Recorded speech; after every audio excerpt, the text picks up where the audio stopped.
가끔은 하나님이 어떤 분일까 하고 질문할 때가 있습니다. 그렇죠?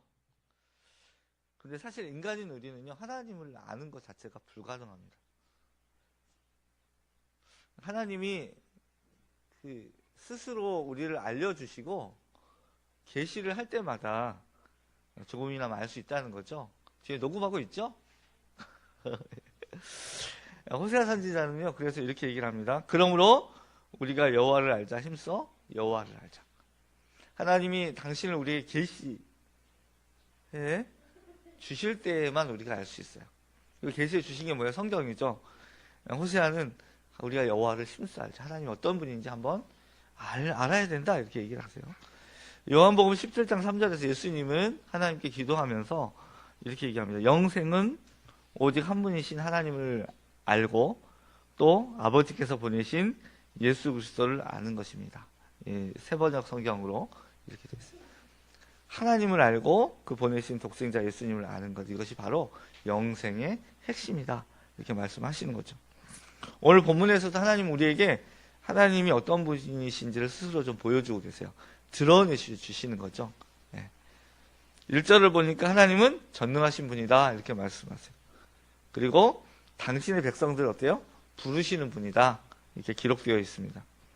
2절을 보니까 하나님은 온전히 아름다운 시온에서 빛을 비추시는 분이죠. 그죠? 아름다우신데 온전히 아름답대요. 거기서 빛을 비춰주시는 분. 3절에서는 놀라운 능력으로 우리에게 오시는 분이라고 말씀을 합니다.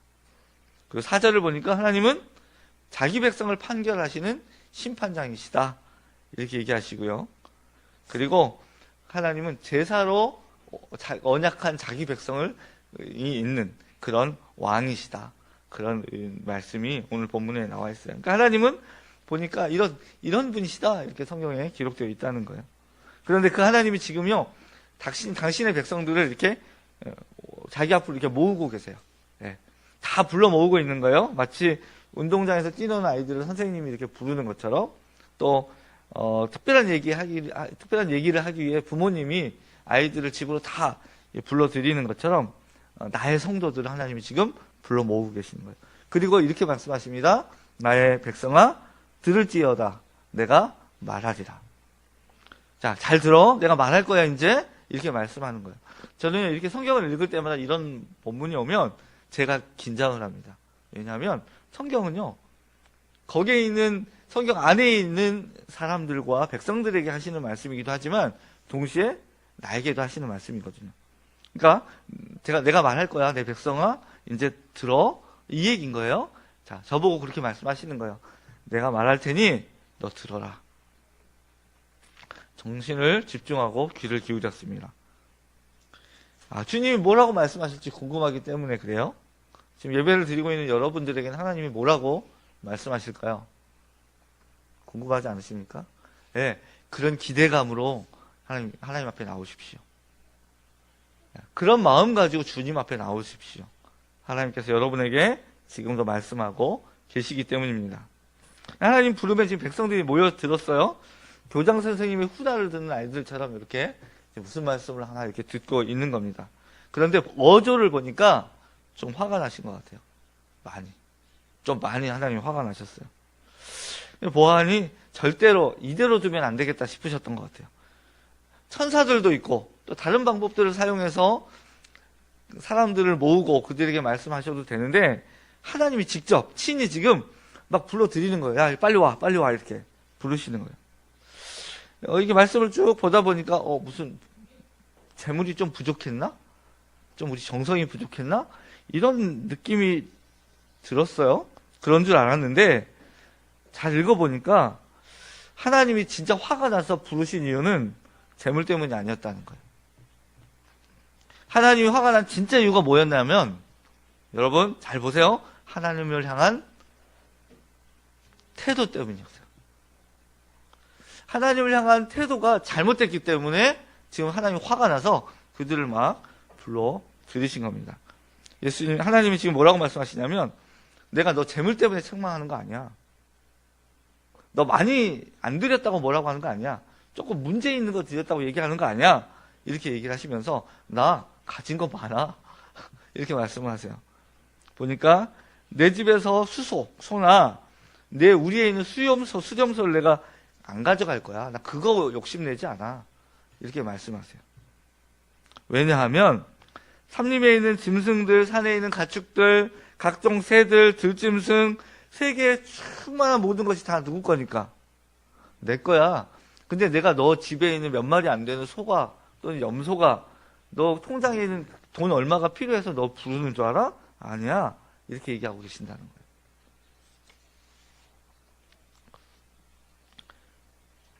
그러면서 감사로 제사를 드리며 지존하신 이에게 서원을 갚으라. 14절에서 말씀을 합니다. 그리고 환난날에 나를 부르라. 내가 너를 건지리니 내가 너를 영화롭게 하리라. 이렇게 말씀합니다. 그러니까 하나님께 예배하러 왔던 그들이 예배를 드리면서 반드시 해야 할 가장 중요한 것이 빠져 있다라는 거예요. 여러분, 우리가 하나님께 앞에 나올 때 하나님이 요구하시는, 또 우리가 절대로 빠뜨려서는 안 되는 그 중요한 게 뭘까요?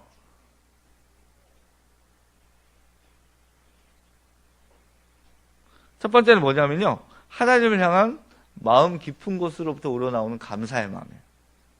그죠? 감사로 제사를 드려라는 거예요. 여러분, 예배에 나오면서 하나님께 감사하십니까? 두 번째, 살아계신 하나님 앞에서 그분을 인격적으로 대하라는 거예요. 이게 뭐예요?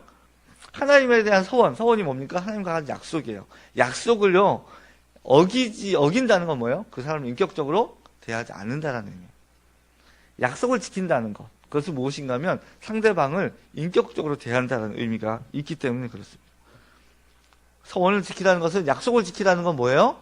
하나님을 인격적으로 대하라는 거예요. 그리고 마지막에 세 번째는 뭐냐면 환난 날에 주님을 부르라는 거예요. 예, 하나님을 섬기는 사람들이 가장 많이 하는 실수가 이거예요. 환난 날에, 어려울 때, 힘들 때 누구를 부르라고요?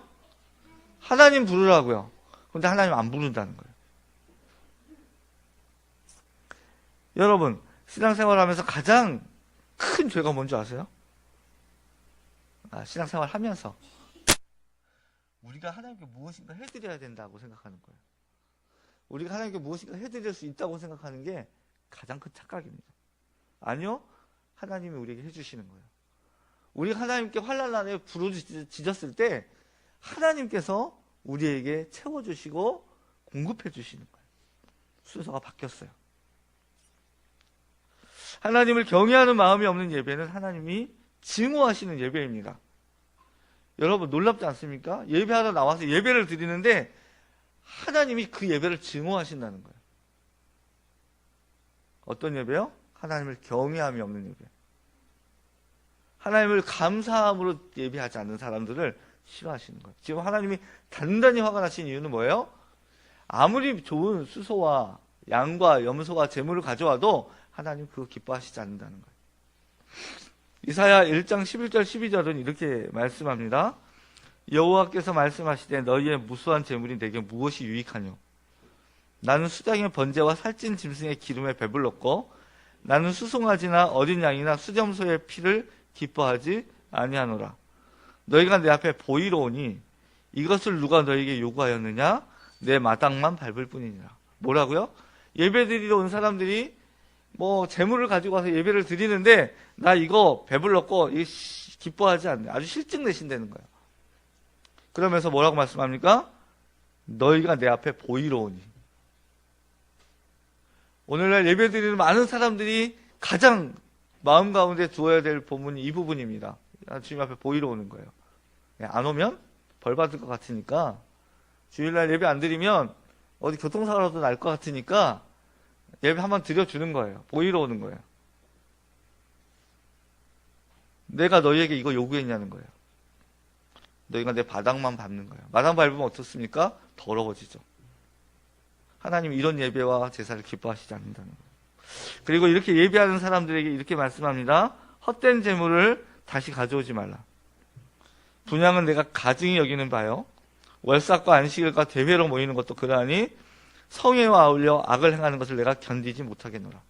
너희들 하나님을 경외함과 섬기는 마음 없이 교회 와서, 재단에 와서 왔다가 예배만 드리고 쑥 빠져나가는 헌금만 하고 가는 거 나 못 견디겠어. 못 봐주겠어. 이렇게 말씀하시는 거예요. 여러분, 제가 왜 이 말씀을 여러분과 함께 나눕니까? 추수감사절 하면 많은 성도들이 부담을 갖습니다. 또 주 앞에 나오려고 하면요, 하나님 앞에 나올 때 무엇을 어떻게 얼마나 드려야 될까에 대한 부담감을 가져요. 귀한 마음입니다. 그런데 그거는 하나님이 중심적으로 보는 게 아니에요. 하나님 중심적으로 보는 게 뭔지 아세요? 아까 말씀드린 대로 여호와 하나님을 경외하는 마음, 하나님이 내게 무엇이라고 말씀하실지 고대하는 마음, 그리고 온 성도가 함께 모여 그 성삼위 하나님께 온 마음으로 부르짖고 예배하는 그것을 기뻐하신다는 거예요. 오늘 보면 16절에서 악인들이 등장합니다. 저는 악인들이라고 말씀을 하길래 도대체 이 사람들이 얼마나 나쁜 짓을 했길래 악인들이라고 하나 이렇게 생각하면서 봤더니 이 사람들이 하나님 잘하는 사람들이에요. 보세요.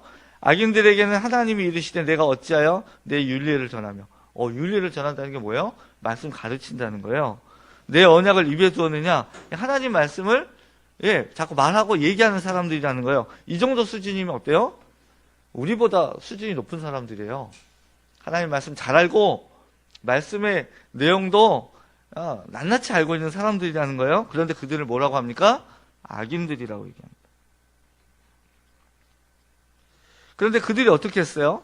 16절 보니까, 17절 보니까 내가 교훈을 미워하고 내 말을 내 뒤로 던지며, 다른 성경을 찾아보니까 어떤 말씀을 했냐면 그들은 말씀을 미워한대요. 그리고 말씀을 귓전으로 흘려버린대요.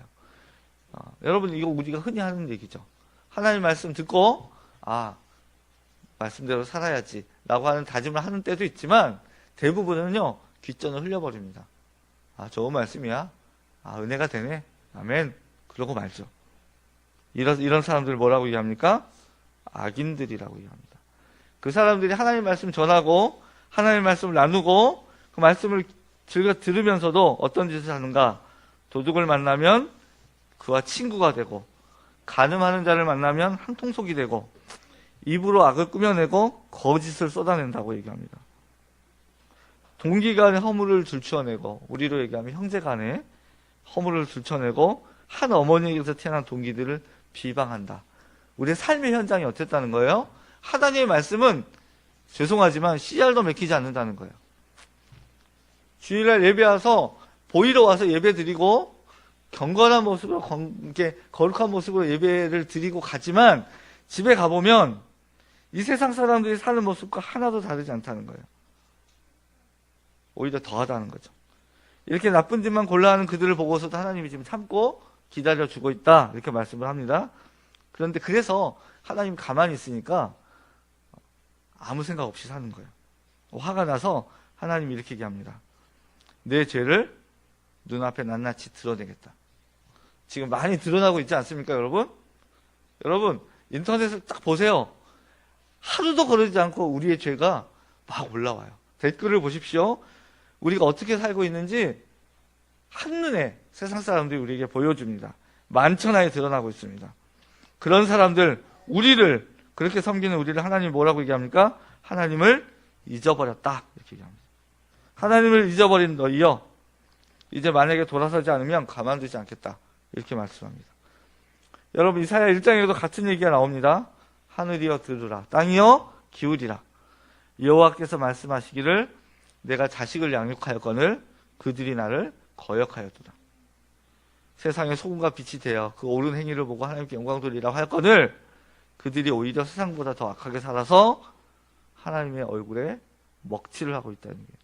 소는 그 임자를 알고 나귀는 그 주인의 구유를 알건만은 이스라엘은 알지 못하고 나의 백성은 깨닫지 못하는도다. 공중파 방송에서 빵빵 때려대도 아무도 그 얘기 듣고 돌이키지 않는다는 거예요. 여러분, 하나님께 예배하기에 나온 사람들이 하나님을 하나도 알지 못한다는 게 참 아이러니하지 않습니까? 사실요, 이건 우리가 우리 스스로에게 물어야 돼요. 우리는 정말 하나님을 예배하고 있는가? 우리는 정말 하나님을 알고 있는가? 정해진 시간에 교회당에 앉아서 종교적인 예배를 드리는 그 종교적인 행사가 예배가 아니에요. 단정하게 옷을 입고 꽤 많은 물질을 드리고 조금 교회에서 영향력 있는 자리에 앉아서 또는 쉴 새 없이 땀 흘리며 뛰어다니면서 여기서 일하고 저기서 일하고 주일날 그게 하나님이 기뻐하시는 헌신이라고 생각하면 참된 예배에서 한창 멀었다라는 거예요. 오늘 본문이 그렇게 말씀하고 있습니다. 그러면 여러분 참된 예배는 무엇입니까? 신약 성경에서 약간의 힌트를 얻을 수 있습니다. 마가복음 12장을 보면요, 예수님이 좀 이상한 일을 하십니다. 어떤 일을 하시냐면 그 성전 헌금기 앞에서요 이렇게 앉아가지고 헌금하는 사람들이 어떻게 헌금하나를 보고 있어요. 예수님이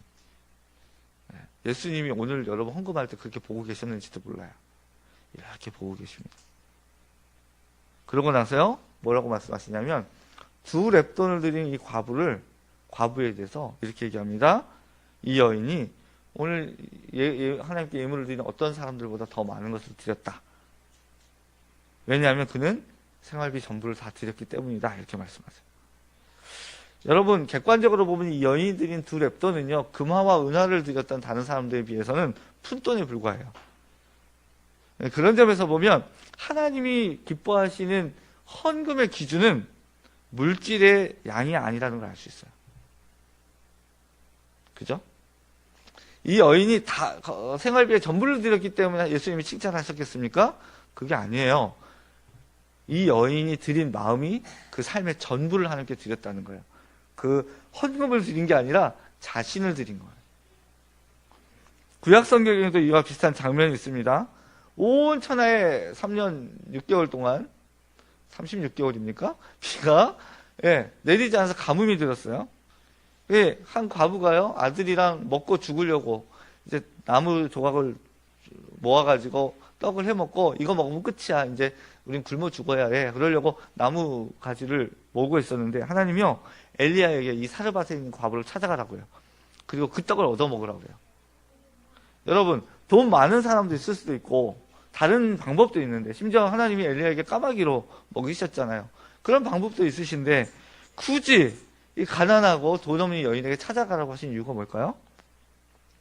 이 여인에게 그렇게 얘기하니까 여인이요 나 이거 아들이랑 떡 구워 먹고 죽으려고 했는데 그렇게 말씀하시니 좀 너무합니다 이랬던 것 같아요. 그러면서 결국 순종을 해요. 그리고 엘리야에게 이 떡을 만들어 줍니다. 결국 하나님이 그 가정에 복을 부어 주셔서 그 가정이 굶어 죽지 않게 하셨어요.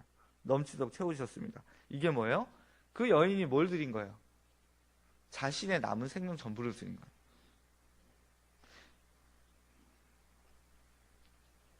이렇게 성경 본문을 조용히 묵상하다 보면요 하나님 마음을 좀 느낄 수 있어요.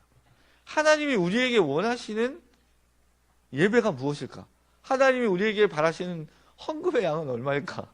알 수 있는 거예요. 얼마일까요? 여러분 도대체 헌금을 얼마를 해야 될까요?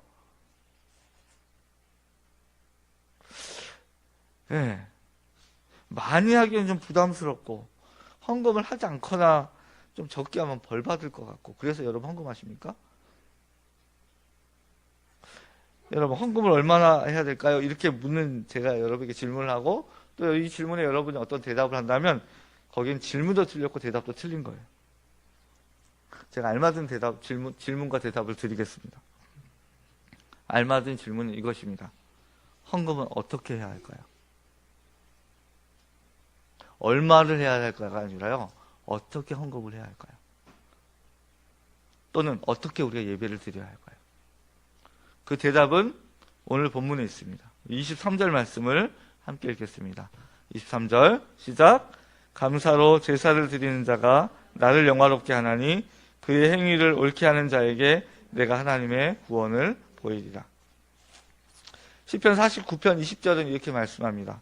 존귀하나 깨닫지 못하는 사람은 멸망하는 짐승 같도다. 사람은 존귀해요. 존귀하지만 깨닫지 못하면 멸망하는 짐승 같다는 거예요. 뭘요? 하나님이 어떤 분이신지를 알지 못하면 사람이 아무리 존귀하게 지음을 받았어도 멸망하는 짐승 같다라는 거예요. 하나님 앞에서 재물이 얼마나 하찮은 것인가, 얼마나 의미 없는 것인가를 오늘 본문에서도 말씀합니다. 나 너가 가지고 오는 거 관심 없어. 왜? 내가 수소의 고기가 또는 양의 피가 필요해서 너에게 재물 바치라는 거니? 그거 아니야. 이렇게 말씀하고 있잖아요. 그러면서요, 시편 49편에서는 또 이렇게 얘기합니다. 자기의 재물을 의지하고 부유함을 자랑하는 자는 아무도 자기의 형제를 구원하지 못하며 그를 위한 속전을 하나님께 바치지도 못할 것은 그의 생명을 속량하는 값이 너무 엄청나서 영원히 마련하지 못할 것입니다. 무슨 말씀이에요? 재물과 헌물, 물질은요, 우리의 생명을 구하는데 아무것도 아니라는 거예요. 왜요? 우리의 생명을 속량하는 값이 너무 엄청나기 때문에 그 생명을 건질 수 있는 금액은 이 세상에 존재하지 않는 거예요. 이 세상에 있는 모든 몽땅 다 하나님께 드려도 내 생명을 내가 하나님 앞에서 구원받을 수 없어요. 중요한 건 물질이 아니라는 거예요. 우리가 하나님께 감사로 제사를 드리고 예배를 드려야 되는 이유가 여기 있습니다. 세상에 어떤 물질도 이 세상에 존재하는 어떤 것으로도 또 우리의 능력이나 어떤 노력으로도 구원받을 수 없기 때문에 예수님의 보혈로 은혜로 우리가 구원받았기 때문에 감사하는 거예요. 그 감사한 마음을 가지고 정말 진심으로 하나님 감사합니다 마음을 가지고 예배하는 그 사람을 봤고요. 얼마 안 되는 물질이라도 그 물질에 우리의 마음을 담아서 주님 앞에 드릴 때 그 금액을, 그 헌물을 하나님이 귀히 쓰시는 거예요. 여기 여러분들이 헌물로 드린 이 작은 쌀 포대기 하나가 여러분의 마음을 담았다면 이것으로 하나님은 기뻐하고 기뻐하고 또 기뻐하시는 거예요. 왜요? 이게 양이 많아서가 아니에요. 하나님이 그 마음을 원하시기 때문에. 부모님께 많은 돈을 갖다 드리면 정말 좋겠지만 그러지 못한 형편에 있어도 부모님한테 사과 한 알이라도 정말로 먹다 보니 맛있어서 가져왔어요. 이렇게 갖다 드린 걸 엄마 아빠가 기뻐하시죠. 네. 어제 우리 막내가 제 생일 선물로 어린이집에서 키운 배추 절반 나눠준 걸 그걸 저한테 줬어요. 그건 할머니를 드려야 된다고. 할머니는 맨날 좋은 것만 우리한테 주고 당신은 안 좋은 것만 먹으니까 꼭 할머니만 드려야 되겠다고 그렇게 얘기하는 걸 아빠 생일이니까 나 꼭 갖고 싶다 이렇게 얘기했더니 그러면 아빠 가지라고 허락을 해서 제가 갖게 됐어요. 그게 뭐라고요? 벌레 엄청 먹은 거예요. 그게 뭐라고 제가 기쁘겠어요. 여러분 하나님 마음이 이런 거예요. 제가 가정 얘기해서 죄송합니다. 젊은 나이에. 근데 이런 거예요. 하나님이요 물질을 기뻐하십니까? 여러분 재산 다 가져온들 하나님 그거 받으시겠어요? 아니요. 나 가증히 여긴다고 얘기하세요. 뭘 기뻐하세요? 하나님이 우리에게 주신 구원. 하나님 우리 아버지가 되어주셔서 우리와 함께 거하심에 진심으로 기뻐하는 그 마음을 기뻐하신다는 거예요. 많은 사람들이 가인과 아벨에 대해서 묻습니다. 왜 아벨의 제사는 받았고 왜 가인은 받지 않았냐는 거예요. 불공평하다는 거죠. 히브리서 11장 4절을 보면 조금 힌트를 받을 수 있어요. 믿음으로 아벨은 가인보다 더 나은 제사를 하나님께 드림으로 의로운 자라 하시는 증거를 얻었으니 하나님이 그 예물에 대해서 증언하십니다. 그가 죽었으나 그 믿음으로서 지금도 말하느니라. 여기서 하나님은요 믿음으로 아벨이 가인보다 더 나은 제사를 드렸대요. 어떻게 더 나은 제사를 드렸는지 우리는 알 방법이 없어요. 하지만 창세기 4장을 보면 이렇게 말씀합니다. 여호와께서 아벨과 그의 제물은 받으셨으나 가인과 그의 제물은 받지 않으신 자. 뭐예요? 하나님이 아벨과 그의 제물을 받으셨다는 게 뭐예요? 하나님이 아벨의 제물을 받으셨으나 가인의 제물을 받지 않았다가 아니라 아인과 그의 제물은 받으셨지만 가인과 그 제물을 받지 않았다는 건 뭐예요? 아벨이 어땠다는 거예요? 하나님의 받으실 만한 예배를 드렸다는 거예요. 가인은 그런 예배를 드리지 않았다는 거예요. 제물이 문제가 아니에요. 아벨이 그런 예배를 드렸기 때문에 제물을 받으신 거예요. 가인이 그런 예배를 드리지 않았기 때문에 하나님 그 제물을 받지 않으신 거예요. 여러분이 어떤 예배를 드리고 계십니까? 그런 예배를 드리면 하나님 받으신 예배를 드리는 그 사람에게는 여러분이 드리는 두 렙돈에 해당하는 푼돈을 하나님 받으시는 거예요. 우리는 처음에 하나님은 어떤 분이실까? 이렇게 질문을 했습니다. 우리가 힘써 알아야 될 하나님은 어떤 분이십니까? 하나님은 사람을 지으시고 보시기에 좋았다 이렇게 얘기하셨습니까? 아니요. 보시기에 참 좋았다 이렇게 말씀하셨어요. 자기 형상을 만들어 우리를 생명을 부어 살아있는 존재로 만드셨어요. 근데 하나님 왜 이렇게 기뻐하고 즐거워하셨을까요? 왜? 자기를 쏙 닮은 존재로 우리가 태어났기 때문에 그래요. 만들어졌기 때문에 그래요. 전라도 사투리에요. 타겠다는 말이 있어요. 지혜비 타겠다. 딱 타겠다. 뭐예요 그게? 우리가 누구를 타겠어요? 하나님을 타겠다는 거예요. 딱 닮았다는 거예요. 그런데 오늘날 우리가 예배드리는 우리의 모습은 어때요? 하나님 닮았습니까? 하나님의 진실하심과 성실하심과 사랑의 풍성하심과 온유하심과 아름다움을 닮은 모습으로 우리가 예배하고 있냐라는 거예요. 왜 우리가 어쩌다가 악한 백성이 되고 하나님을 잃어버린 백성이 되어버렸냐는 거예요. 그 이유는요, 하나님조차 속이고 싶어하고 어떤 것이 이익인가를 저울질하고 하나님의 마음을 하나도 헤아리지 못하는 그런 자식들이 되어버렸기 때문에 하나님이 내가 너희 재물과 너희를 싫어한다고 얘기하시는 거예요. 사랑하는 여러분, 추수감사절 이날 우리가 예배할 때 하나님은 어떤 분이신가를 고민하게 됐으면 좋겠습니다. 하나님 여러분의 아버지십니다. 나를 딱 닮은 사랑과 용서와 올바른 삶을 살기를 바라시는 그 부모의 마음을 여러분이 이해하고 예배하고 그 하나님을 사모함으로 주님, 내가 주님 닮기 원합니다. 이렇게 예배하며 나갈 때. 그리고 예배 드리는 이 자리에서 뿐만 아니라 할 수만 있다면 내가 살고 있는 가정과 삶 가운데서도 그런 하나님을 닮은 모습으로 살아간다면 하나님이 여러분의 예물을 기쁘게 받으실 것입니다. 여러분의 예배를 기쁜 마음으로 받으실 것입니다. 기도하겠습니다.